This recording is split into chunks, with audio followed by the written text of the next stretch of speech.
friends, ഇന്നത്തെ വീഡിയോയിൽ നമ്മൾ ഡിസ്കസ് ചെയ്യാൻ പോകുന്നത് നിങ്ങൾക്ക് യൂസ്ഫുൾ ആയിട്ടുള്ള കുറച്ച് ടിപ്സ് ആൻഡ് ട്രിക്സ് ആണ്. അതായത് നമ്മളൊക്കെ ഗൂഗിൾ ക്രോം യൂസ് ചെയ്യുന്നവരാണ് അല്ലേ? അതായത് നമ്മുടെ ബ്രൗസർ യൂസ് ചെയ്തിട്ട് നമ്മൾ ഒരുപാട് സൈറ്റുകളൊക്കെ എടുക്കാറുണ്ട്. അതായത് യൂട്യൂബ് ആയാലും ഫേസ്ബുക്ക് ആയാലും ഇൻസ്റ്റാഗ്രാം ആയാലും മാത്രമല്ല നമുക്ക് വർക്ക് റിലേറ്റഡ് ആയിട്ടുള്ള ഒരുപാട് സൈറ്റ് നമ്മൾ ഓപ്പൺ ചെയ്ത് വയ്ക്കാറുണ്ട്. അത് കഴിഞ്ഞ് നമ്മൾ പെട്ടെന്ന് നമ്മൾ ചെയ്തുകൊണ്ടിരിക്കുന്നതിൻ്റെ ഇടയിൽ നമ്മളൊന്ന് ക്ലോസ് ചെയ്തു പോയി എന്ന് വിചാരിക്കുക. എങ്ങനെയാണ് അത് റിക്കവർ ചെയ്യുക എന്നുള്ളതാണ് ഞാനിവിടെ പറയാൻ പോകുന്നത്. ഞാനിവിടെ ഗൂഗിൾ ക്രോം ഓപ്പൺ ചെയ്ത് വെച്ചിട്ടുണ്ട്. ഇതിൽ ഞാൻ കുറച്ച് കാര്യങ്ങൾ ഓപ്പൺ ചെയ്ത് വയ്ക്കുകയാണ്. ജിമെയിൽ ഓപ്പൺ ചെയ്യുന്നു. അടുത്തതിൽ ഗൂഗിൾ തന്നെയാണ് ഓപ്പൺ ചെയ്ത് വെച്ചിട്ടുള്ളത്. അതായത് നെക്സ്റ്റ് ടാബ് എങ്ങനെയാണ് നമ്മൾ എടുക്കുക?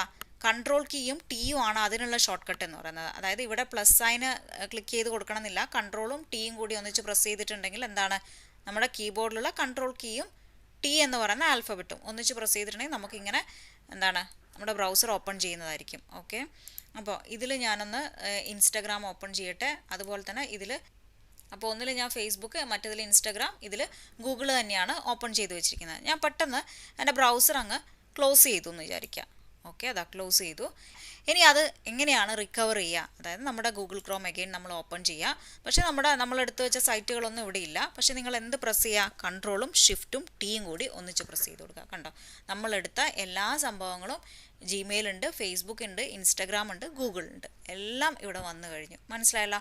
അപ്പോൾ ഇങ്ങനെയാണ് നമ്മൾ ക്ലോസ് ചെയ്ത് വെച്ച ബ്രൗസർ വീണ്ടും ഓപ്പൺ ചെയ്യുന്നത്. Control shift and T.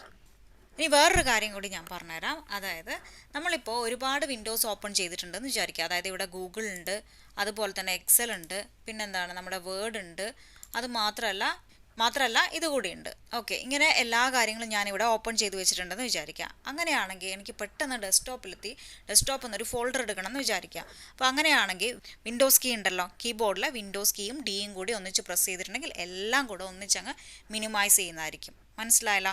നമുക്ക് വീണ്ടും നെക്സ്റ്റ് ക്ലാസ്സിൽ പുതിയൊരു ടോപ്പിക്കുമായിട്ട് കാണാം. Thank you for watching. By.